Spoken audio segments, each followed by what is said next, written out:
एक ऐसा देश जहां के हर घर में आपको सोने से बने बाथरूम, सोने की कार, सोने के बर्तन, यहां तक कि सोने के टॉयलेट भी देखने को मिलेंगे। जी हां दोस्तों, इस देश में लोग चोरी करने के नाम से भी कांपते हैं, क्योंकि चोरी करने के बाद चोर के हाथ काट दिए जाते हैं। यहां की गर्मी और यहां के लोगों के अंदर जो पैसों की गर्मी है, उसे कोई नहीं हटा सकता। तो चलिए चलते हैं सऊदी अरब। दोस्तों, इस देश का ऑफिशियल नाम है किंगडम ऑफ सऊदी अरेबिया और ये वेस्टर्न एशियन कंट्री है। इसकी border Jordan, Iraq, Kuwait, Qatar, UAE, Oman और यमन से मिलता है। सऊदी अरब एक इस्लामिक देश है और देश की कुल आबादी लगभग 3.5 करोड़ के आसपास है। यहाँ की टोटल आबादी में से 1% लोग शहरों में रहते हैं, जबकि सिर्फ 16% लोग गांव में रहते हैं। ये देश अभी भी बहुत जवान है, क्योंकि यहाँ की औसत उम्र साल है। सऊदी अरब दुनिया का एक ऐसा देश है जहाँ एक भी नदी नहीं है। ये देश पानी पीने के लिए बहुत बड़े पैमाने पर समुद्र का पानी फिल्टर करता है। इस देश में आज से कुछ साल पहले पानी को लेकर जितनी दिक्कतें थीं, वो सब पूरी तरह से कंट्रोल कर ली गई है। क्या आपको पता था सऊदी अरब में मुस्लिमों के लिए सबसे पवित्र स्थल मक्का और मदीना शहर स्थित है? मक्का शहर मुस्लिमों के लिए सबसे पवित्र स्थल माना जाता है। इसीलिए हर साल दुनिया भर से लाखों मुसलमान आते हैं और हर कोई वहां पर जमीन खरीदना चाहता है, जिसके चलते मक्का शहर की जमीन दुनिया में सबसे महंगी जमीन में से एक बन चुकी है। यहाँ पर पैसों की कोई कमी नहीं है। दुनिया के सबसे ज्यादा अमीर देशों में से एक है सऊदी अरब। सऊदी अरब में भयानक गर्मी पड़ती है, ये बात तो सबको पता ही होगी। लेकिन आपको बता दें कि इस देश में इसी वजह से कंस्ट्रक्शन का काम 2 शिफ्ट में किया जाता है। मॉर्निंग शिफ्ट यानी कि सुबह 5 से 10 बजे तक, और उसके बाद शाम में 5 बजे से रात के 10 बजे तक। दिन के बीच में सब आराम करते हैं। मजदूरों के लिए दिन के समय धूप में यहाँ पर काम करना आसान नहीं है। यहाँ पर कई बार टेम्परेचर 50 डिग्री से भी ऊपर चला जाता है।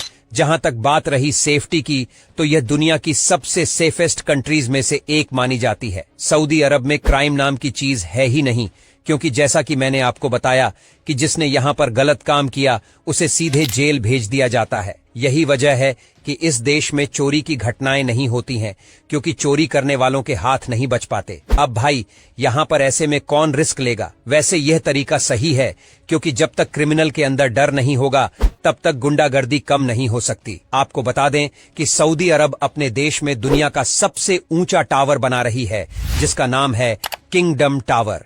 इसकी शुरुआत 2014 में हुई थी। अगर हम टावर की ऊंचाई की बात करें तो यह 3280 फीट यानी लगभग 1 किलोमीटर से भी ऊंचा है। दोस्तों, दुनिया की सबसे महंगी शादियां भी इसी देश में देखने को मिलती हैं। सऊदी अरब की शादियों में कम से कम 15 दिनों तक सेलिब्रेशन रहता है और करोड़ों रुपए उड़ाए जाते हैं। यहाँ पर फूलों से मंडप को बनाया जाता है। बड़े बड़े 5 स्टार होटल बुक किए जाते हैं। कहने का मतलब है कि सऊदी अरब की शादी यानी कि पहुंची देश विदेश से लोग आते मस्ती करने। क्या आप यकीन कर सकते हैं कि सऊदी अरब के लोगों को न सिर्फ महंगी महंगी गाड़ियां खरीदने का शौक है, बल्कि यहाँ के लोगों के बीच में साइड वॉक, कार ड्राइविंग बहुत फेमस है। हालांकि ये तो है बहुत ही खतरनाक, लेकिन यहाँ के युवाओं में पैसों की बहुत गर्मी जो है, क्योंकि ये सब के सब पैसे वाले होते हैं। और ये बात जानकर आपको हैरानी होगी कि सऊदी अरब के लोग बहुत ही आलसी होते हैं। तभी तो यहाँ पर पाकिस्तान और बांग्लादेश के लोग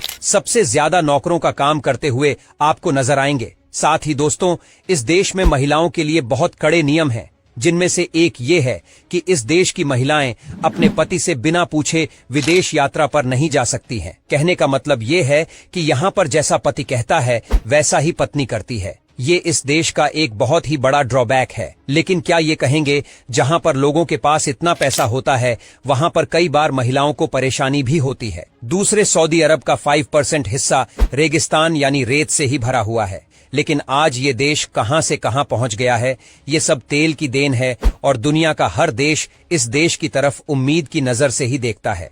सऊदी के कुछ और अपने नियम कानून हैं, जिसका पालन हर कोई करता है। बता दें कि सऊदी अरब में आप बिना किसी की इजाजत के पिक्चर नहीं ले सकते हैं, और ऐसा कोई करता हुआ पाया गया तो उसे सऊदी कानून का सामना करना पड़ सकता है। ये जानकारी अधिकतर सऊदी अरब में जाने वाले टूरिस्ट को दे दी जाती है। यहाँ पर आपको हर हाल में इनके नियमों को फॉलो करना ही होगा, क्योंकि ऐसा नहीं करने पर आपको सजा मिलती है। सऊदी अरब के लोगों के बीच में पढ़ाई लिखाई का बहुत शौक नहीं है, पर आजकल ये फिर भी थोड़ा समझदार हो गए हैं और इनको समझ आ गया है कि अब सिर्फ तेल बेचकर काम नहीं चलने वाला। आपने यह तो सुना ही होगा कि जिस दिन तेल खत्म उस दिन खेल खत्म। माना जाता है कि यहाँ के बच्चे स्कूल जाना ही नहीं चाहते। हालांकि अब नजरिया बदलने लगा है। अब यहाँ के पेरेंट्स भी अपने बच्चों को स्कूल भेजने लगे हैं। बात तो यह है कि यहाँ के स्कूल्स में सबसे ज्यादा इंडियन टीचर ही आपको मिलेंगे। आपको बता दूं कि सऊदी अरब अपने यहाँ के कानूनों में बदलाव की दिशा में आगे बढ़ रहा है। रियाद शहर में दुनिया का सबसे बड़ा ऊंट का मार्केट लगता है। यहाँ पर आपको चारों तरफ ही ऊंट नजर आएंगे। आंकड़ों के हिसाब से यहाँ पर एक दिन में 100 से ज्यादा ऊंट बेचे और खरीदे जाते हैं। दोस्तों, क्या आप जानते हैं नागालैंड भारत का एक ऐसा राज्य है जहाँ की राज्य भाषा हिंदी या फिर कोई क्षेत्रीय भाषा नहीं बल्कि अंग्रेजी भाषा है। यही नहीं, नागालैंड भारत के सबसे खूबसूरत राज्यों में से एक माना जाता है। भले ही यहाँ के लोग गरीब हों, पर ये लोग दिल से बहुत अमीर होते हैं। इतना ही नहीं, यहाँ के किसान पूरे देश भर के लिए अनाज उगाते हैं। जी हाँ दोस्तों, आज के इस वीडियो में हम नागालैंड के बारे में कुछ ऐसे ही फैक्ट्स के बारे में जानेंगे, तो वीडियो में अंत तक जरूर बने रहे। दोस्तों, नागालैंड की कुल आबादी 23 लाख है। यहाँ की पॉपुलेशन डेंसिटी की बात की जाए तो 119 लोग पर स्क्वायर किलोमीटर है। यहाँ पर आपको कुल 4 बड़ी नदियाँ देखने को मिलेगी जो यहाँ के किसानों के लिए जान है। दोस्तों, हम आपको बता दें कि इस राज्य का नाम नागालैंड कैसे पड़ा। नागा का मतलब है हिल मैन। इस प्रकार नागालैंड एक हिल मैन की भूमि है क्योंकि यहाँ चारों तरफ पहाड़ ही पहाड़ है, इसीलिए इसे नागालैंड कहा जाता है। नागालैंड राज्य भारत के नॉर्थ ईस्ट में स्थित है और इसकी राजधानी कोहिमा है। इसके बॉर्डर्स पर वेस्ट में असम, ईस्ट में म्यांमार जिसे पहले बुर्मा के नाम से जाना जाता था, और नॉर्थ में अरुणाचल प्रदेश और साउथ में मणिपुर स्थित है। साल 1890 तक नागालैंड में ब्रिटिश ने यहाँ शासन किया और सारे ट्रेडिशनल कस्टम जैसे कि हंटिंग इत्यादि को गैर कानूनी कर दिया। नागालैंड का सबसे बड़ा शहर है दिमापुर और यहाँ की सबसे ऊंची चोटी है माउंट सरामती जिसकी समुद्र तल से ऊंचाई 3826 मीटर है। दोस्तों, दिमापुर को गेटवे ऑफ नागालैंड कहा जाता है क्योंकि नागालैंड का अकेला एयरपोर्ट सिर्फ और सिर्फ दिमापुर में स्थित है। नागालैंड को 1 दिसंबर 1963 को भारत के 16वें राज्य के रूप में दर्जा दिया गया था। नागालैंड में 100 से भी ज्यादा ड्राइवर रहते हैं, लेकिन यहाँ हर ड्राइवर की अपनी अलग अलग भाषाएं होती है। यही कारण है कि टूरिस्ट की पसंदीदा जगहों में ये राज्य हमेशा टॉप पर रहता है। दोस्तों, नागालैंड की जीडीपी $4.2 मिलियन के आसपास है, जो इसे भारत के सबसे ज्यादा जीडीपी वाले राज्यों में शामिल करती है। आपको बता दें कि नागालैंड में 100 से भी ज्यादा जनजातियां रहती है और सबकी भाषा अलग अलग और यहाँ तक की वेशभूषा भी अलग है। नागालैंड में जितनी डाइवर्सिटी आपको देखने को मिलेगी ना, उतनी तो पूरे भारत के किसी अन्य राज्य में नहीं देखने को मिलेगी। राज्य के ज्यादातर लोग कृषि क्षेत्र से जुड़े हुए हैं। चावल, मक्का, दालें, गेहूं यहाँ की सबसे प्रमुख फसलें हैं। नागालैंड में एक लाल मिर्च की खेती की जाती है जिसका नाम भूट जोलोकिया है। इसे दुनिया की सबसे तीखी मिर्च माना जाता है और इसका नाम Guinness book of world record में भी दर्ज है। इस मिर्च का छोटा सा भी टुकड़ा खाने के बाद आपके मुंह में आग लग जाएगी और काफी देर तक आपका मुंह जलता रहेगा। दोस्तों, नागालैंड के लोग बहुत खुशहाल माने जाते हैं और शांति के साथ अपनी जिंदगी बिताने में विश्वास रखते हैं। यहाँ के लोग डेली के टेंशन से बहुत फ्री रहते हैं। हालांकि यहाँ के लोग अंधविश्वास में बहुत ज्यादा यकीन रखते हैं। यहाँ पर लोग सपनों के जरिए भविष्य देखने का दावा करते हैं। अगर किसी लड़के और लड़की के बीच रिश्ता पक्का हो जाए तो ये शादी से पहले ही महिला या पुरुष को कोई खतरनाक सपना आ जाए तो उस शादी को तोड़ दिया जाता है। दोस्तों, यहाँ की वेशभूषा भी काफी अलग है। पहले के समय में लोग यहाँ पर चमड़े के बने हुए कपड़े पहना करते थे, जैसे जानवर की खाल से अपने शरीर को ढकते थे और हड्डियों से बनी माला पहना करते थे। हालांकि इस प्रकार की माला पहनने का रिवाज अब भी कुछ जनजातियों के बीच में है। वैसे अब नागालैंड में लोग एक रंग बिरंगे कपड़े को अपने शरीर पर लपेटते हैं और उसे ही अपनी पारंपरिक पोशाक मानते हैं। यहाँ पर लोग अपने पैरों में बड़े बड़े कड़े पहनते हैं। ऐसा इसलिए क्योंकि इन कड़ों की मदद से लोगों को पेड़ों पर चढ़ने में आसानी होती है। ज्यादातर लोगों को लगता है कि आदिवासी समुदाय ज्यादा होने के कारण नागालैंड में शिक्षा को ज्यादा महत्व नहीं दिया जाता होगा, लेकिन आपको जानकर हैरानी होगी कि नागालैंड की लिटरेसी रेट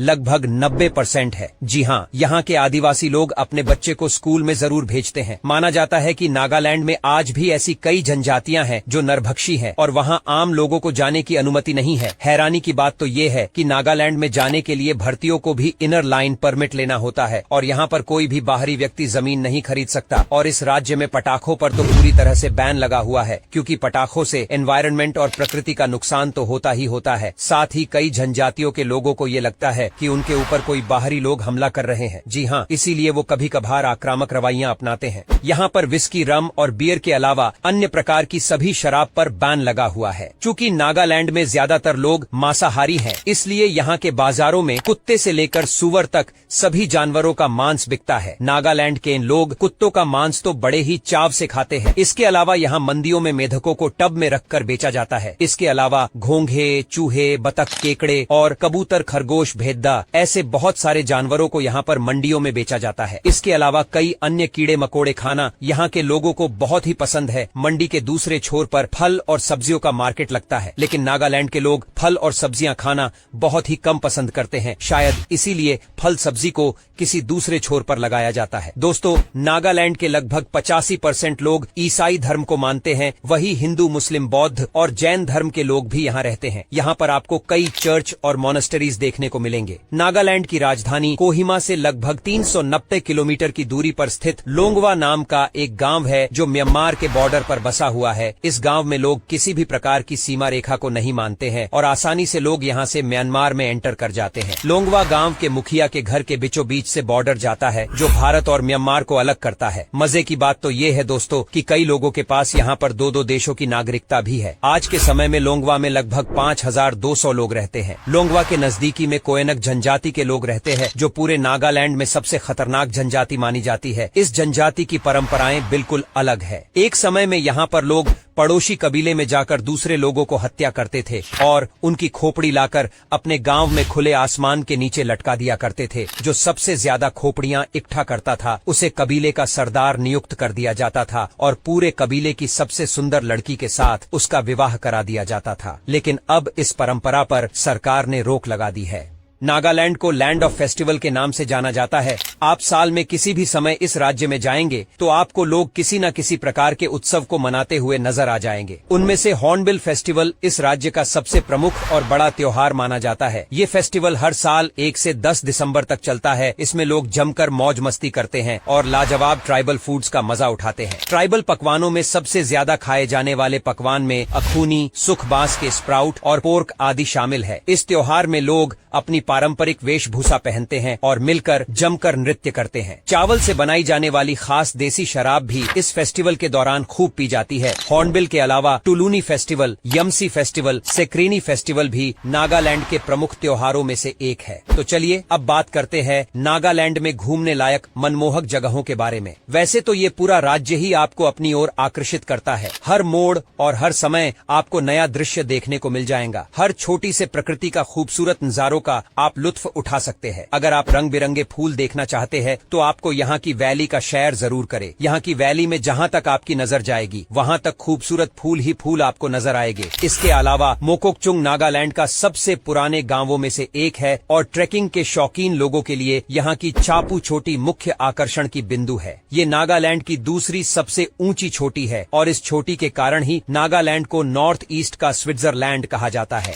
इसके अलावा नौटंकी नेशनल पार्क, फकीम वाइल्ड लाइफ सेंचुरी और रंगा वाइल्ड लाइफ सेंचुरी जैसे उद्यान में आप जंगल सफारी का आनंद ले सकते हैं। वैसे तो पूरे साल ही नागालैंड का मौसम बेहद सुहावना रहता है, लेकिन बरसात के दौरान इस राज्य की सुंदरता देखने लायक होती है। नागालैंड घूमने के लिए मई से सितंबर तक का समय सबसे अच्छा माना जाता है। यहाँ पर ज्यादा गर्मी न होने के कारण बड़ी संख्या में टूरिस्ट सुकुओं के पल बिताने आते हैं। अगर आप प्रकृति को नजदीक से देखना चाहते हैं और आप अपनी भाग दौड़ भरी जिंदगी से कुछ समय अपनों के साथ बिताना चाहते हैं तो नागालैंड आपके लिए बहुत ही फेवरेट और सूटेबल होगा, क्योंकि ये बहुत बड़ा टूरिस्ट डेस्टिनेशन है। नागालैंड को जब से पूर्ण राज्य का दर्जा मिला है तब से लेकर 2012 तक यहाँ कोई भी महिला विधायक नहीं थी, क्योंकि नागालैंड में ज्यादातर आदिवासी समुदाय के लोग रहते हैं जिनमें महिलाओं को घर से बाहर निकलना या फिर चुनाव आदि प्रक्रिया में शामिल होना गलत माना है। हालांकि पिछले साल फंगनॉन कोन्याक को पहली महिला MP होने का गौरव प्राप्त हुआ है। इन सभी चीजों को देखने के बाद ये साफ पता चलता है कि नागालैंड में भी चीजें बदल रही रही हैं और नागालैंड की राजनीति में महिलाओं की भागीदारी बढ़ रही है। नागालैंड का स्टेट एनिमल घड़ियाल और सेफ्ड मुंह वाले किंगफिशर को यहाँ का स्टेट बर्ड का दर्जा प्राप्त है और यहाँ पर कई तरह के मिनरल्स भी पाए जाते हैं। दोस्तों, आपको नागालैंड के बारे में कौन सी बात अच्छी लगी हमें कमेंट्स में जरूर बताएं और हमारी वीडियो को लाइक करना ना भूले। मिलते हैं नेक्स्ट वीडियो में, तब तक के लिए धन्यवाद।